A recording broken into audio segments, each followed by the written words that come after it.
Hey everyone, कैसे हैं आप सभी। आपकी पढ़ाई कैसी चल रही है। आई होप आप बहुत अच्छे होंगे, आपकी पढ़ाई बहुत अच्छी चल रही होगी, हम ऐसी आशा करते हैं। तो जो हमारी मध्य प्रदेश की कला एवं संस्कृति की क्लासेस चल रही थी, उसमें हमने बहुत सारी क्लासेस यानी बहुत सारे टॉपिक कवर कर लिए। चाहे आपके लोकगीत हों, लोक गायन हो, लोक नाट्य हों, या आपके संग्रहालय हों, संगीत अकादमी हो, संस्थाएं हों, उसी सीरीज में हम अपनी आज की क्लास लेकर आए हैं, जिसमें हमने इसका पार्ट फर्स्ट यानी इसकी एक क्लास हो चुकी है, जिसमें हमने पढ़े थे प्रमुख संगीतकार या मध्य प्रदेश के प्रमुख संगीत घराने, शास्त्रीय संगीत घराने। उसी की ये आज दूसरी क्लास है, जिसमें हम पढ़ने वाले हैं उस्ताद हाफिज अली खां, कृष्ण राव पंडित जी के बारे में, शंकर राव पंडित जी, राजा भैया पूंछ वाले, उस्ताद आमिर खां। इससे पहले जो हमारी क्लास रही उसमें हमने महान सम्राट तानसेन जी, अलाउद्दीन खां और आपके पंडित कार्तिक राम जी, साथ ही साथ हमने राजा चक्रधर सिंह इन और कुमार गंधर्व, इन सब के बारे में पढ़ा है। आज की क्लास में हम इन सभी के बारे में पढ़ने वाले हैं, तो आपको हमारे साथ जुड़े रहना है, इस क्लास को बिल्कुल स्किप नहीं करना है। चलिए अब हम अपनी आज की क्लास स्टार्ट करते हैं। मैं हूँ श्वेता चौरसिया। एक बार फिर स्वागत है आपका अपने यूट्यूब चैनल श्री एकेडमी पे, जहाँ पर हम MPG के सिर्फ पढ़ते नहीं हैं, याद भी करते हैं। चलिए सबसे पहले हम बात कर लेते हैं जो हमने आपकी इसकी जो पहली क्लास हुई थी उसमें क्वेश्चन दिए थे। मतलब अपनी हर क्लास में हम आपको कुछ क्वेश्चन देते हैं, जिसके आंसर आपको हमें कमेंट सेक्शन में बताने होते हैं। सही आंसर हम अपनी अगली क्लास में आपको बता देते हैं। तो हमारा पहला क्वेश्चन क्या था, आप बताइए हमारा पहला क्वेश्चन क्या था। हमारा पहला क्वेश्चन था लावनी किस क्षेत्र का लोकगीत है। लावनी किस क्षेत्र का लोकगीत है, आपको बताना था। हम ये सब कुछ पढ़ चुके हैं, साथ ही साथ इन सब से आपके जो क्वेश्चन यहाँ लेकर आते हैं आपके एग्जाम में पूछे भी गए हैं। आपको बताना था लावनी किस क्षेत्र का लोकगीत है। सबसे पहले तो आपको इससे पता चल गया लावनी क्या है, एक लोकगीत है जो कि आपके मालवा अंचल से संबंधित है। किससे? मालवा अंचल से ये संबंधित है। दूसरा क्वेश्चन था हमारा स्वाधीन संग्रहालय। क्या? स्वाधीन संग्रहालय। स्वाधीन संग्रहालय, इसे हम स्वराज भवन के नाम से भी जानते हैं, आपको याद रखना है। ये कहाँ स्थित है? मध्य प्रदेश के किस जिले में स्थित है, आपको बताना था। तो ये मध्य प्रदेश के भोपाल जिले में स्थित है। अगला क्वेश्चन हमारा था देवी अहिल्याबाई संग्रहालय। देवी अहिल्याबाई संग्रहालय कहाँ स्थित है, आपको बताना था। तो ये आपके महेश्वर में स्थित है, आपको याद रखना है। महेश्वर किस नदी के तट पर है, आपको हमें कमेंट सेक्शन में बताना है। अगला क्वेश्चन था हमारा भारत भवन का निर्माण। भारत भवन का निर्माण किस वर्ष हुआ था, आपको बताना था। तो ये हुआ था वर्ष 1982। कब? 1982 में आपके भारत भवन का निर्माण हुआ। आपको बताना है ये मध्य प्रदेश के किस जिले में स्थित है, हमें कमेंट सेक्शन में। अगला और लास्ट क्वेश्चन था हमारा मध्य प्रदेश संस्कृत अकादमी।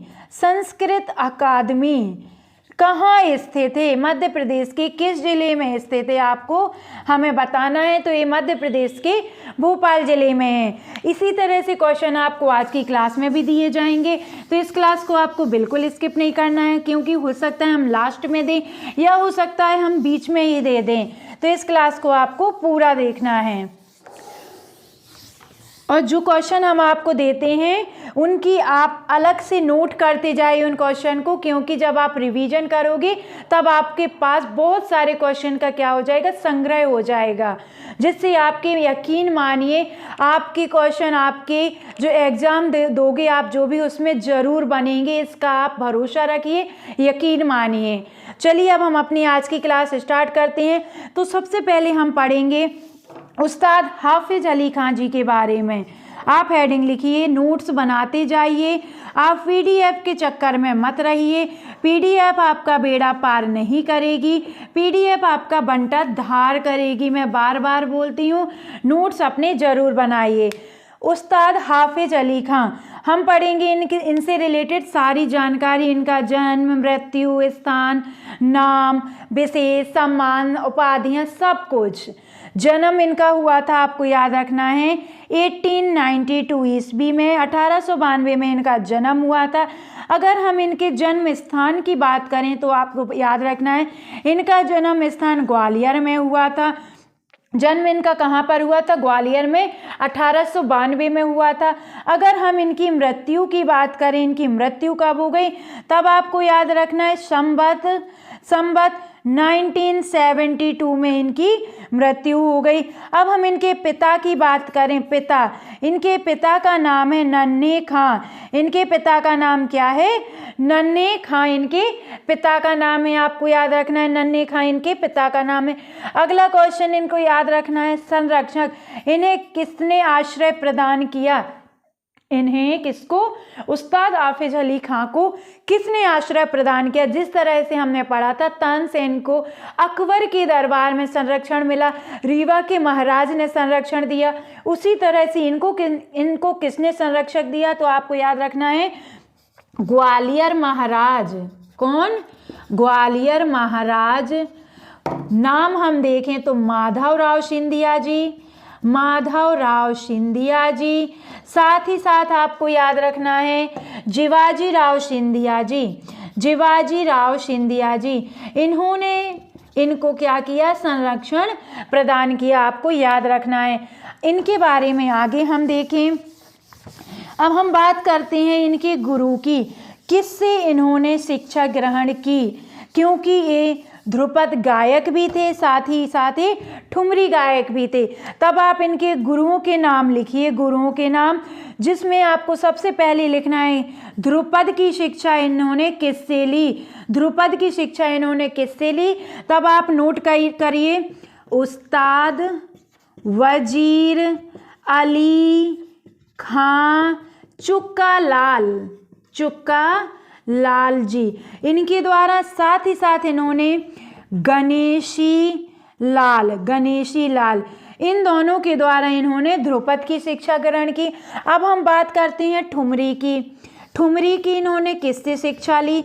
तब आपको पता होना चाहिए गणपत राव जी के द्वारा इन्होंने ठुमरी की शिक्षा ग्रहण की, आपको पता होना चाहिए। साथ ही साथ हम तीसरे गुरु की बात करें, तीसरे गुरु की बात जिससे इन्होंने शरोद वादन की शिक्षा ली, इन्होंने किससे? अपने पिता नन्हे खां से इन्होंने शरोद वादन की शिक्षा ली। आपको इनके गुरुओं के नाम याद रखने हैं। ध्रुपद की शिक्षा इन्होंने उस्ताद वजीर अली खां चुक्का लाल जी से ली और गणेशी लाल जी से। ठुमरी की शिक्षा इन्होंने गणपत राव जी से ली। शरोद वादन की शिक्षा इन्होंने किससे ली? नन्हे खां से ली, आपको याद रखना है। चलिए अब हम पढ़ते हैं इनके बारे में अगला फैक्ट। तब आप इसमें हेडिंग लिखिए उपाधि। इन्हें किस किस उपाधि से नवाजा गया?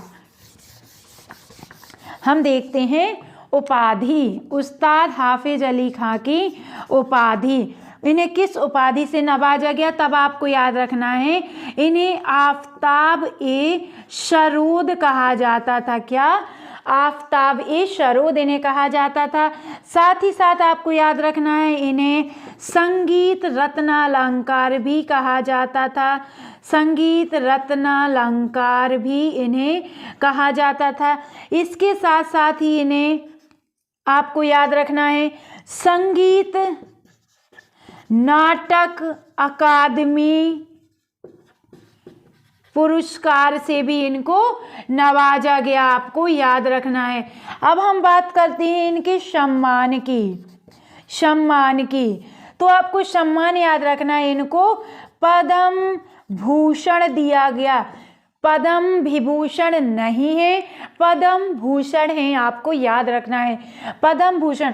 अगर हम इनकी वर्ष की बात करें तो इन्हें 1960 में आपको याद रखना है पद्म भूषण से नवाजा गया, आपको पता होना चाहिए। अब आप लिख लीजिए अन्य तथ्य, इनसे रिलेटेड जो विशेष अन्य तथ्य हैं उनके बारे में।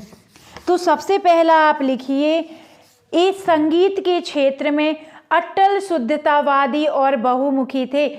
मैं आपको यहाँ पर अन्य तथ्य इसलिए बता रही हूँ क्योंकि जो हमारी क्लास है, हमारी क्लास आपकी कोई भी एग्ज़ाम हो, मध्य प्रदेश का वनडे एग्ज़ाम हो, उसके लिए तो इम्पोर्टेंट है ही, साथ ही साथ अगर आपके मेंस में भी, यानी प्री और मेंस दोनों के लिए उपयोगी है। अगर मेंस में आपके क्वेश्चन बन जाए उस्ताद हाफिज अली खां, अगर 3 नंबर में भी क्वेश्चन बन जाता है तो आप बता सकते हैं, 5 नंबर में भी अगर इनसे रिलेटेड क्वेश्चन बन जाता है तो भी आप बता सकते हैं। इसलिए आप लिखिए पहले नंबर पे अन्य तथ्य में, वे संगीत के क्षेत्र में अटल शुद्धतावादी और बहुमुखी थे, आपको पता होना चाहिए।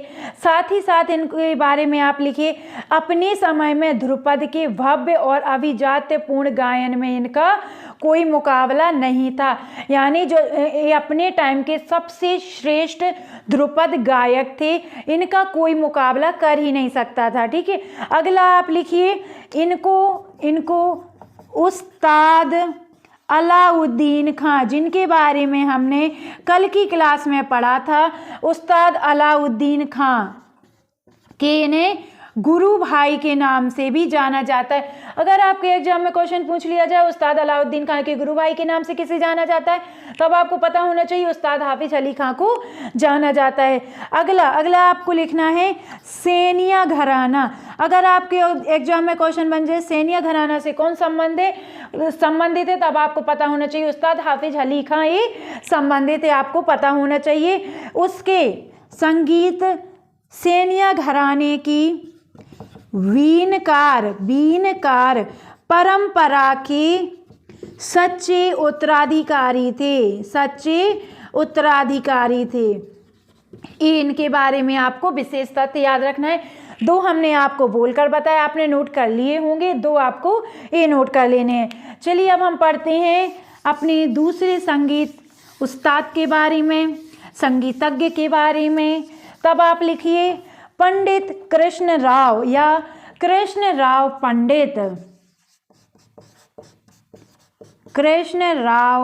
पंडित। इनके जन्म की हम बात करें तो आपको पता होना चाहिए, आप नोट करिए, इनका जन्म हुआ था 26 जुलाई 1893 को। अगर हम बात करें इनके पिता की, इनके पिताजी कौन थे, तो इनके पिताजी थे शंकर राव पंडित जी इनके पिताजी थे। अगर हम इनके गुरु की बात करें तब आपको याद रखना है इनके पिताजी इनके गुरु थे कौन, शंकर राव पंडित जी। साथ ही साथ आपको याद रखना है निसार हुसैन खां जी इनके गुरु थे। निसार हुसैन खां जी इनके गुरु थे, आपको पता होना चाहिए। अगर हम इनकी रचनाओं की बात करें, इन्होंने किस की रचना की, संगीत से रिलेटेड इनकी कौन सी पुस्तकें हैं जिनकी रचना हमारे कृष्णराव पंडित जी ने की थी, तब आप लिखिए इनकी रचनाएं। तो इनकी पहली रचना आप लिखिए संगीत सरगम सार। दूसरी आप लिखिए संगीत प्रवेश। तीसरी आप लिखिए संगीत आलाप संचारी। चौथी आप लिखिए तबला वादन शिक्षा। पांचवी आप लिखिए सितार जल तरंग वादन शिक्षा। अगली आप लिखिए हारमोनियम वादन शिक्षा।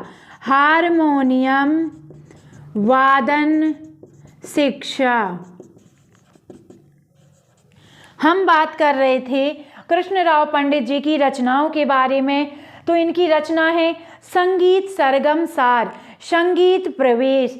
तीसरी है संगीत आलाप संचारी। चौथी आपको याद रखना है तबला वादन शिक्षा।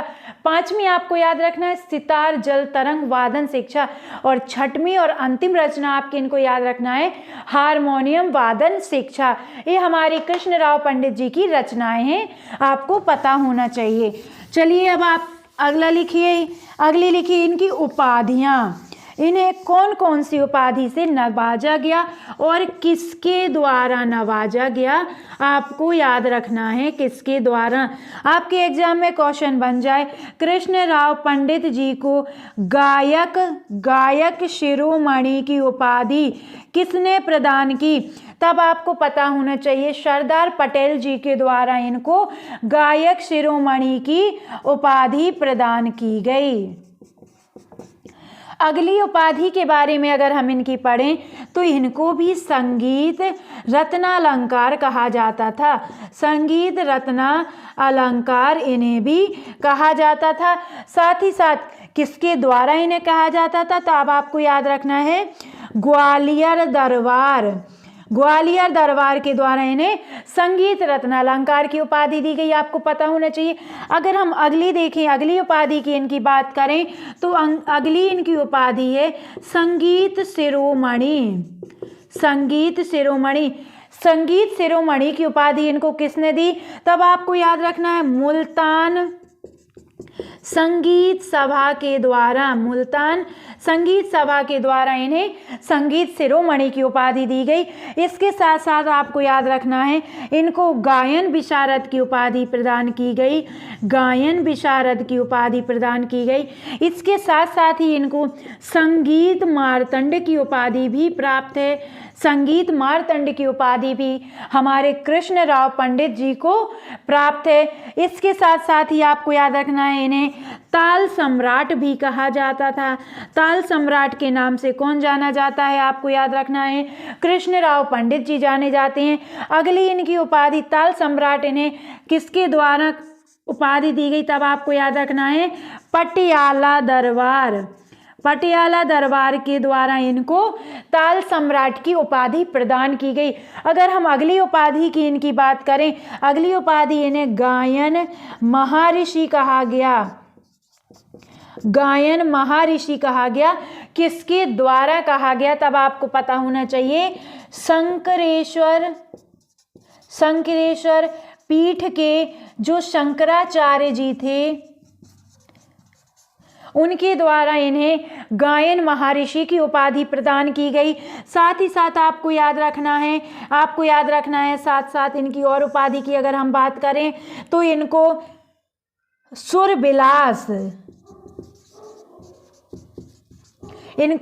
सुरविलास की उपाधि भी प्रदान की गई।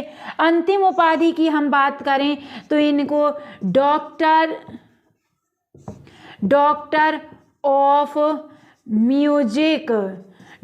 ऑफ म्यूजिक की भी उपाधि इन्हें प्राप्त की गई। किसके द्वारा, तब आपको याद रखना है खैरागढ़ विश्वविद्यालय के द्वारा इनको उपाधि प्रदान की गई। अगर हम कृष्णराव पंडित जी की उपाधियों की बात करें, इनकी हम अगर उपाधियों की अगर हम बात करें तब आपको पता होना चाहिए इन्हें गायक शिरोमणि की उपाधि दी गई। किसकी, गायक शिरोमणि की उपाधि इनको दी गई। किसके द्वारा, सरदार पटेल भाई के द्वारा, सरदार पटेल जी के द्वारा इनको आपको याद रखना है गायक शिरोमणि की उपाधि प्रदान की गई। दूसरी उपाधि की हम बात करें, इन्हें गायन महर्षि की उपाधि प्रदान की गई। गायन महर्षि की उपाधि किसके द्वारा, शंकरेश्वर पीठ के जो शंकराचार्य जी थे उनके द्वारा इनको गायन महर्षि की उपाधि दी गई। अगर हम तीसरी उपाधि की इनकी बात करें, संगीत रत्नालंकार, इन्हें ग्वालियर दरबार के द्वारा उपाधि प्रदान की गई। किसके द्वारा, ग्वालियर दरबार। चौथी उपाधि अगर हम देखते हैं तो आपको याद रखना है संगीत शिरोमणि की उपाधि इनको मुल्तान संगीत सभा सुरविलास के द्वारा दी। संगीत शिरोमणि की उपाधि इनको मुल्तान संगीत सभा के द्वारा दी गई। पांचवी उपाधि इनकी अगर हम बात करें तो इनकी पांचवी उपाधि है शूरविलास। क्या है? शूरविलास। अगर इनकी छठवीं उपाधि की हम बात करें, गायन विशारद इनको कहा जाता है। क्या? गायन विशारद इनको कहा जाता है। सातवीं उपाधि इनकी डॉक्टर ऑफ म्यूजिक की उपाधि इनको दी गई। किसके द्वारा? तब आपको पता होना चाहिए, खैरागढ़ विश्वविद्यालय के द्वारा। अगर हम इनकी अगली उपाधि की बात करें तो इनको संगीत मार्तंड भी कहा जाता है, संगीत मार्तंड। साथ ही साथ ताल सम्राट, ताल सम्राट इनको कहा जाता है। पटियाला दरबार के द्वारा इनको ये उपाधि प्रदान की गई, आपको याद रखना है। तो कृष्णराव पंडित जी की हमने 9 उपाधियों की आज चर्चा कर ली है। आई होप आपने नोट कर लिया होगा। चलिए अगली बात करते हैं हम इनके सम्मान की। इन्हें किस किस सम्मान के द्वारा नवाजा गया? ये भी उनके सम्मान है, लेकिन ये हो गई उनकी उपाधियां। अब हम बात कर लेते हैं इनके सम्मान की। क्या? सम्मान की। तब आप नोट करिए, इनको तानसेन सम्मान दिया गया, तानसेन सम्मान। दूसरा आप नोट करिए पद्म भूषण। इनको भी पद्म विभूषण नहीं दिया गया, आपको याद रखना है पद्म भूषण दिया गया है। अगर हम इनके अन्य तथ्य की बात करें, विशेष की अगर हम बात करते हैं, तब आपको याद रखना है इन्होंने ग्वालियर में संगीत विद्यालय की स्थापना की। संगीत विद्यालय की इन्होंने क्या की? स्थापना की। कहाँ पर? ग्वालियर में।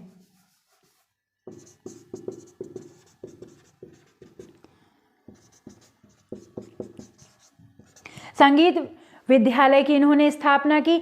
साथ ही साथ आपको इनके बारे में याद रखना है, इन्होंने अपने पिताजी की स्मृति में इन्होंने गंधर्व महाविद्यालय की नींव रखी। गंधर्व महाविद्यालय की इन्होंने क्या की? नींव रखी। कहाँ पर? तो आपको पता होना चाहिए कहाँ पर? ग्वालियर में। अगर हम बात करें, आपके एग्जाम में क्वेश्चन बन जाए, मध्य प्रदेश का वह कौन सा संगीतकार है या संगीत सम्राट है जिसको 1919 में महात्मा गांधी जी के समक्ष अपनी गायकी सुनाने का अवसर प्रदान हुआ, अपनी संगीत सुनाने का अवसर प्रदान हुआ? तब आपको याद रखना है किनको? कृष्णराव पंडित जी को। इन्होंने 1919 में महात्मा गांधी जी के समक्ष अपना संगीत सुनाया था, आपको याद रखना है। चलिए अगला लिख लेते हैं हम इनके बारे में। अगला क्या पढ़ना है हमें?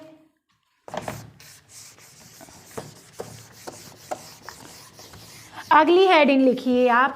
अगर आपको, चलिए अगली हेडिंग लिखिए आप, शंकरराव पंडित। अगर आपको हमारा पढ़ाना अच्छा लग रहा है, क्लास आपको यूजफुल लग रही है, तो प्लीज़ हमारी क्लास को लाइक करिए, ज़्यादा से ज़्यादा शेयर करिए, जिससे आपका सपोर्ट हमें मिले और साथ ही साथ जो कि हमारी क्लासेस हैं उन सभी तक पहुंचे जिन्हें इस क्लासेस की ज़रूरत है, क्योंकि ये क्लास आपकी फ्री ऑफ कॉस्ट है ये क्लास आपकी। तो आपको इस क्लास को ज़्यादा से ज़्यादा शेयर करना है, प्यारे प्यारे से कमेंट करना है। अगर हमारे साथ आप पहली बार जुड़ रहे हैं तो प्लीज़ चैनल को सब्सक्राइब कर लीजिए, क्योंकि ऐसी मज़ेदार क्लासेस अब आपको रोज़ मिलने वाली हैं। चलिए अब हम पढ़ते हैं शंकरराव पंडित जी के बारे में। तो इनके जन्म की अगर हम बात करते हैं, इनके जन्म की, तो इनका जन्म हुआ था 1862 ईस्वी में। इनकी मृत्यु, अगर हम इनकी मृत्यु की बात करते हैं तो इनकी मृत्यु हुई थी 1917 ईस्वी में। अगर हम इनके गुरु की बात करते, गुरु, तो आपको याद रखना है निसार हुसैन खां, आपको इनके गुरु याद रखना है। साथ ही साथ आपको याद रखना है बड़े बाल कृष्ण बुबा। साथ ही साथ आपको याद रखना है हद्दू खां के गायन से इन्होंने क्या ली? प्रेरणा प्राप्त की। अगर हम इनके सम्मान की बात करते हैं, सम्मान की, तब आपको याद रखना है राष्ट्रपति पदक, राष्ट्रपति पदक से इनको सम्मानित किया गया। साथ ही साथ इनको संगीत नायक भी कहा जाता है, साथ ही साथ इनको संगीत नायक कहा जाता है। और ये किससे संबंधित थे तब आपको पता होना चाहिए, ख्याल वादक थे, ख्याल वादन से इनका संबंध था। ख्याल गायक थे, ख्याल गायक करते थे, ख्याल गायक थे, ख्याल गायकी से इनका संबंध था शंकरराव पंडित जी का, जिनके पुत्र हुए आपके कृष्णराव पंडित, जिनके बारे में हमने अभी जस्ट पढ़ा है इनसे जस्ट पहले। चलिए अब अपना अगली हेडिंग लिखिए आप, राजा भैया पूंछ वाले, राजा भैया पूंछ वाले। अब सोच रहे होंगे आप ये पूंछ वाले क्यों इन्हें कहा जाता है, तो हमारे बुंदेलखंड में जागीर थी पुंछ के नाम से, इसलिए इनका नाम पड़ गया राजा भैया पूंछ वाले। इनका मूल नाम क्या है हम देखते हैं, इनका मूल नाम क्या है, राजा भैया पूंछ वाले, इनका मूल नाम क्या है। तो सबसे पहले हम पढ़ते हैं इनके जन्म के बारे में। तो इनका जन्म हुआ 12 अगस्त 1882 को। कब? 12 अगस्त 1882 को इनका जन्म हुआ। अगर हम इनके जन्म स्थान की बात करें तो इनका जन्म भी ग्वालियर में हुआ, आपको पता होना चाहिए कहाँ पर, ग्वालियर में हुआ। अगर हम इनकी मृत्यु की बात करते हैं, इनकी मृत्यु कब हुई तब आपको याद रखना है 1 अप्रैल 1956 को इनकी मृत्यु हुई। अगर हम इनके पिता की बात करें तो आपको पता होना चाहिए आनंद राव इनके पिताजी थे। क्या थे?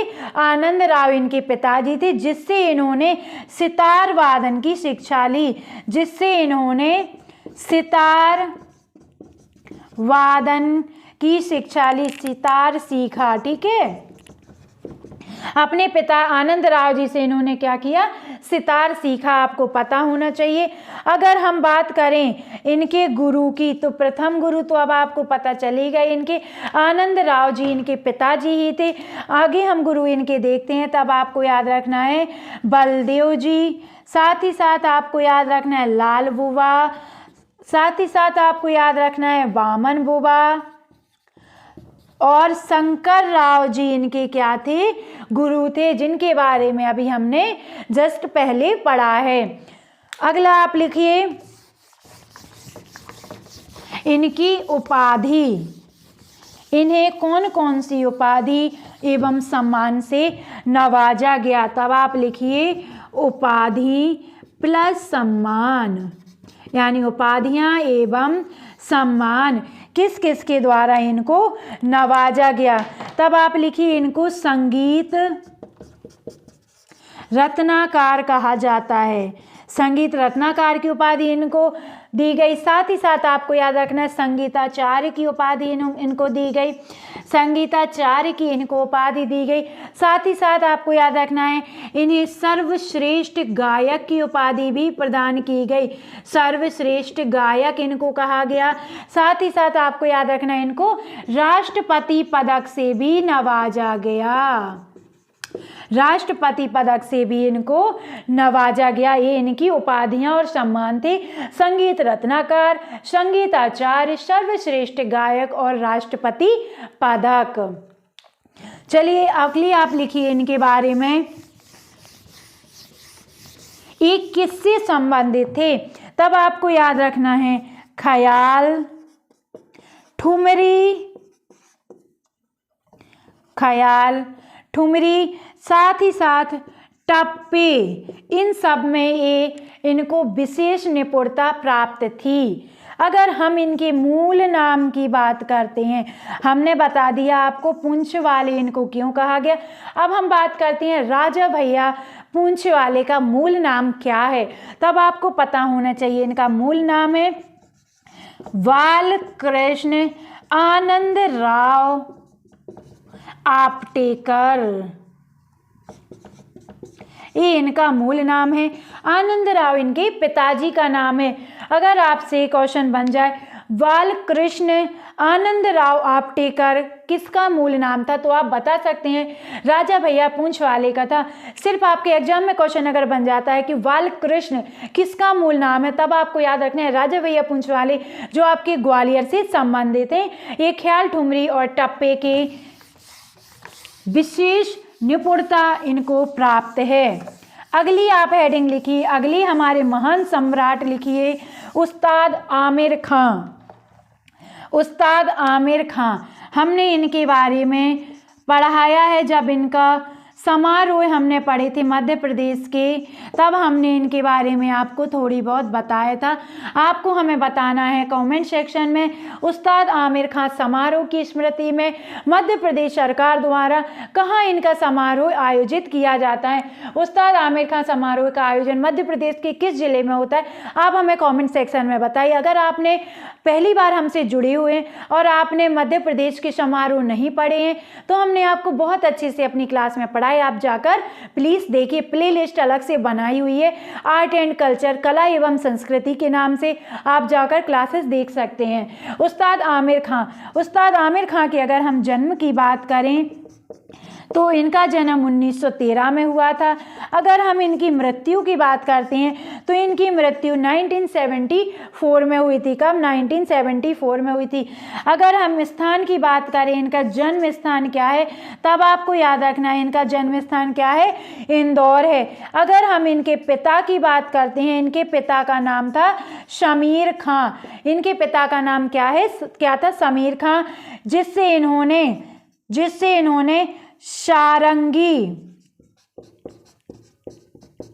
और साथ ही साथ सारंगी एवं वीणा की शिक्षा ग्रहण की। आपको याद रखना है शमीर खां से। साथ ही साथ अगर हम इनके सम्मान की बात करते हैं, हम इनके सम्मान की बात करते हैं किसके? उस्ताद आमिर खां के सम्मान की अगर हम बात करें तो इनको पद्म भूषण दिया गया, पद्म भूषण दिया गया। साथ ही साथ आपको याद रखना है मध्य प्रदेश का अकादमी अवार्ड, मध्य प्रदेश अकादमी कहाँ स्थित है, आप हमें कमेंट सेक्शन में बताइए।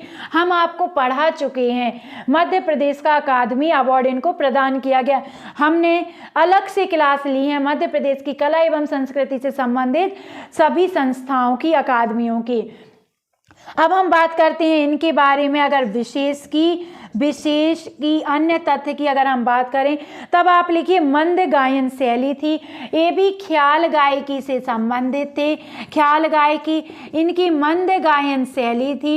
इन्होंने अपना रुख बॉलीवुड की तरफ भी आजमाया। तब इन्होंने तानसेन मूवी है आपकी, और झुनक झुनक पायल समथिंग ऐसे कुछ है, उसमें इन्होंने अपना गायकी को आजमाया, अपनी संगीत दिया, वहाँ पे आपको याद रखना है। अगली हम बात करते हैं, इन्होंने एक वर्ष तक रायगढ़ दरबार में रहे। कहाँ? रायगढ़ दरबार में रहे। मध्य प्रदेश के वह कौन से संगीतकार हैं जो 1 वर्ष तक रायगढ़ दरबार में रहे? आपको पता होना चाहिए, हमारे उस्ताद आमिर खां जी, उस्ताद आमिर खां जी हैं। चलिए, तो आज की क्लास में जो हमारे कल की क्लास में रह गए थे संगीतकार, उनके बारे में हमने पढ़ लिया है। आई होप आपने हमारे साथ नोट्स भी बना लिए होंगे, साथ ही साथ आपको हमारी क्लास अच्छी भी लगी होगी। तो चलिए, अब जल्दी से क्लास को लाइक कर दीजिए, शेयर कर दीजिए और ज़्यादा से ज़्यादा प्यारे प्यारे से कमेंट कर दीजिए। अगर पहली बार जुड़े हैं तो प्लीज़ क्लास को सब्सक्राइब करिए, क्योंकि ऐसी ही क्लासेस अब आपको डेली मिलने वाली हैं। चलिए, अब हम मिलते हैं अपनी कल की क्लास में। आज के क्वेश्चन तो नोट कर लीजिए सबसे पहले, आज के क्वेश्चन।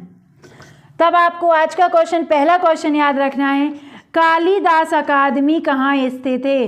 कालिदास अकादमी कहाँ स्थित है? अगर आप इतनी सरल क्वेश्चन के आंसर भी नहीं दे पा रहे हैं तब आपको बिल्कुल परेशान नहीं होना है, बस आपको थोड़ा सीरियस हो जाना है और जो हमने आपको पढ़ाया है आपको जाकर प्लेलिस्ट में क्लासेस देखनी है। हमने सारी समारोहों को वहाँ पर इंक्लूड किया है और बहुत अच्छे से आपको पढ़ाया है। कालिदास अकादमी कहाँ स्थित है आपको बताना है, साथ ही साथ आपको बताना है मध्य प्रदेश साहित्य परिषद की स्थापना, साहित्य परिषद की स्थापना किस वर्ष की गई, किस वर्ष की गई आपको बताना है। मध्य प्रदेश कला परिषद मध्य प्रदेश के किस जिले में स्थित है आपको बताना है। साथ ही साथ आपको बताना है उस्ताद अलाउद्दीन खां संगीत अकादमी मध्य प्रदेश के किस जिले में स्थित है, हमें बताना है। अगला और लास्ट क्वेश्चन है मध्य प्रदेश हिंदी ग्रंथ अकादमी की स्थापना किस वर्ष की गई। आपको ये सारे क्वेश्चन के आंसर हमें कमेंट सेक्शन में बताना है। इसके सही आंसर आपको कल की क्लास में पता चल जाएंगे। अगर आप इतनी सरल क्वेश्चन के आंसर भी नहीं दे पा रहे हैं, कंफ्यूज हो रहे हैं, क्योंकि हो सकता है आपको अलग अलग बुक में अलग अलग डाटा बताया गया हो, तो आपको सीरियस तो ज़रूर हो जाना है, क्योंकि अब आपके एग्ज़ाम में ज़्यादा टाइम नहीं रह गया है, आपके पास समय बहुत कम बचा है। सीरियस होना है लेकिन परेशान नहीं। क्या कहा मैंने?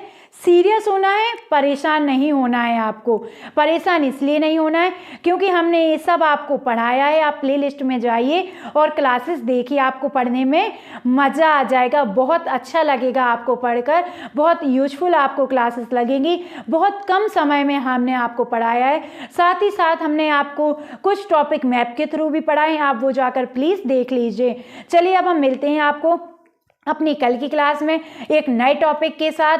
तब तक के लिए आप अपना ध्यान रखिए, स्वस्थ रहिए, खुश रहिए, पढ़ाई करते रहिए। नमस्कार दोस्तों, बाय बाय।